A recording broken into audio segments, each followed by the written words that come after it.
Le BTC est en train de casser son point le plus haut annuel. Que faut-il faire? Hello à tous, c'est Kevin et on se retrouve aujourd'hui pour une nouvelle vidéo d'analyse crypto. Et quelle vidéo aujourd'hui? Au programme, on va analyser la cassure haussière du BTC qui s'envole au-delà des 38 000 dollars à l'heure où je vous parle, de l'Ethereum qui a deux doigts d'exploser son point haut annuel également.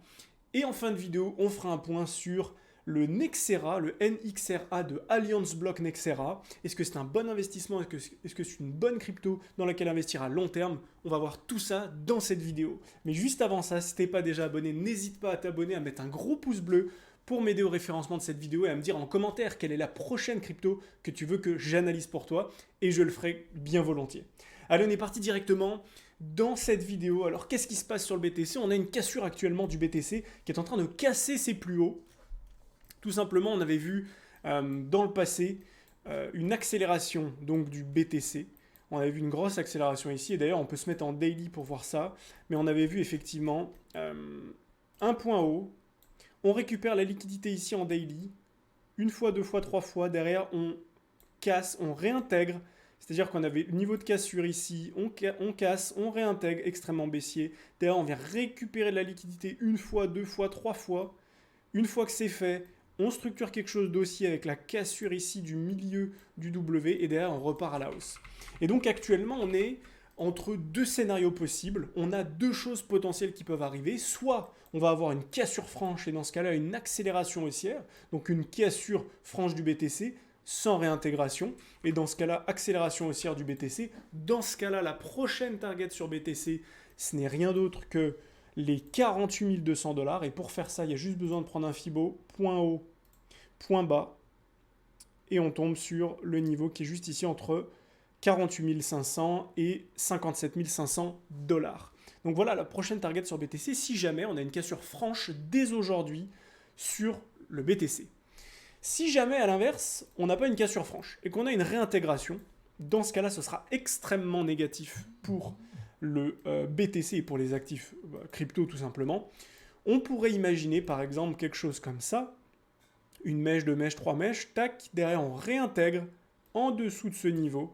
Et dans ce cas-là, si on réintègre en dessous de ce niveau, ce sera extrêmement baissier. On cherchera des opportunités ici de shorter pour viser beaucoup plus bas sur BTC. Et si on dézoome, on se rend bien compte ici qu'on a de la liquidité qui attend sous ce creux, sous celui-ci, sous celui-là, et sous tous ces creux, ce qui peut nous emmener rapidement entre 34 800 dollars et 33 000 dollars sur BTC.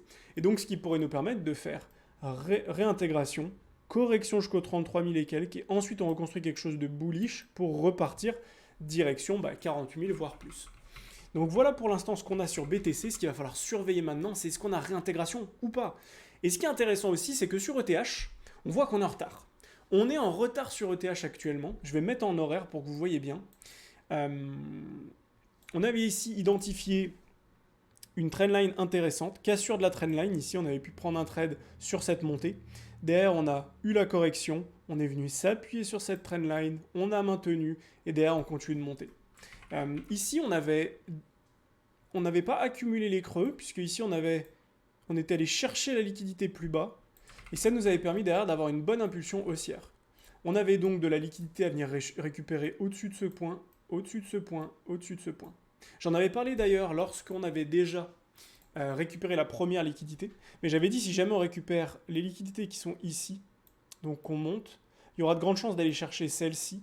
Et là, vu que c'est fait, derrière, logiquement, on accélère, on va récupérer cette liquidité, puis cette dernière liquidité entre celle-là et juste le point qui est au-dessus, qui est juste ici, qui est le point le plus haut de l'année, et donc qu'on aimerait aller récupérer sur ETH. Et ça va être important d'être patient maintenant sur ETH, comme sur BTC, pour voir ce qui se passe. Typiquement sur ETH, si jamais vous avez un cours qui fait ça, réintégration instantanée avec de la divergence sur cette montée, avec un MACD qui commence à faiblir et un cours qui monte doucement, une mèche, une bougie de ravalement, baissière, dans ce cas-là, ce sera un setup de short.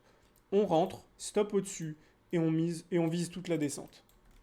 Pour venir récupérer tous les stops, et c'est le même principe que sur BTC, on a des stops en dessous de ce creux, en dessous de ce creux, et ensuite on a des stops qui sont tout en dessous de ça.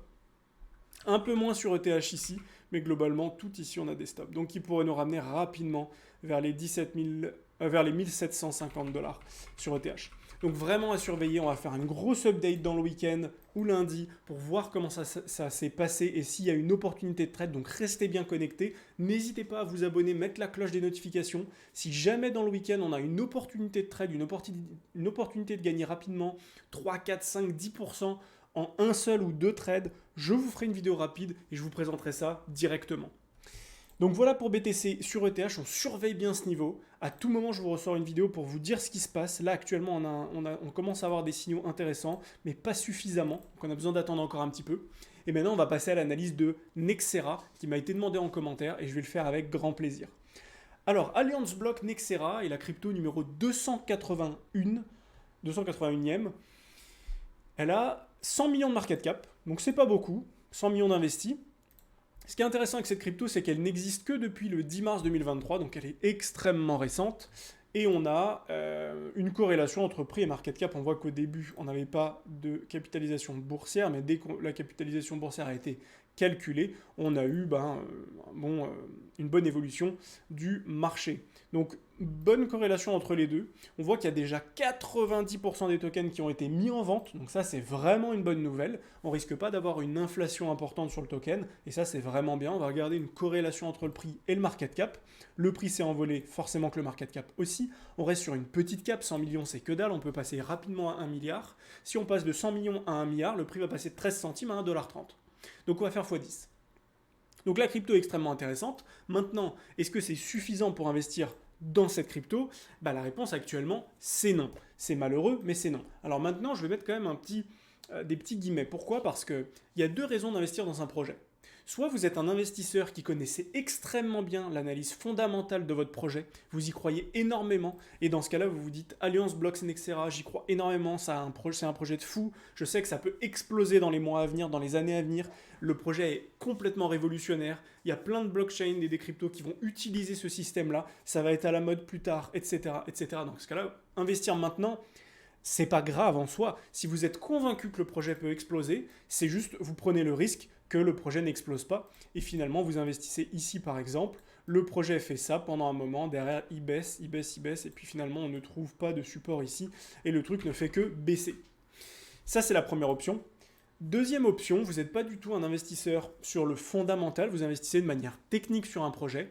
Et dans ce cas-là, où il n'y a pas 50 choses à faire, on prend notre Fibonacci, on prend notre point bas, notre point haut, et on a juste besoin ici de chercher notre zone de rechargement.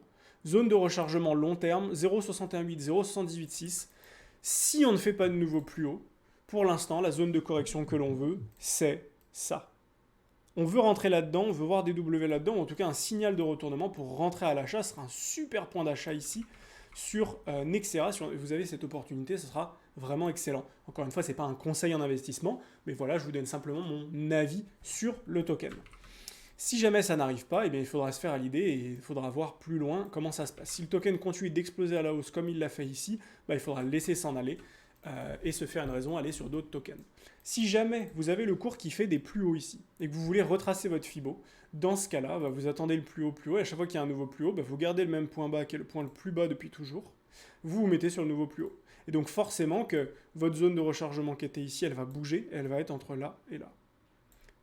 Etc., etc. Si vous avez besoin d'augmenter votre Fibo, vous allez monter votre Fibo et naturellement, votre zone de rechargement va augmenter elle aussi. Donc voilà ce que j'avais à vous partager aujourd'hui. J'espère que cette vidéo vous a plu. Si c'est le cas, n'hésitez pas à me bombarder cette barre de pouces bleus et à me dire en commentaire quelle est la prochaine crypto que vous voulez que j'analyse. C'était Kevin et je vous dis à très vite pour une prochaine vidéo. On mate le Bitcoin ensemble. Let's go. Belle journée.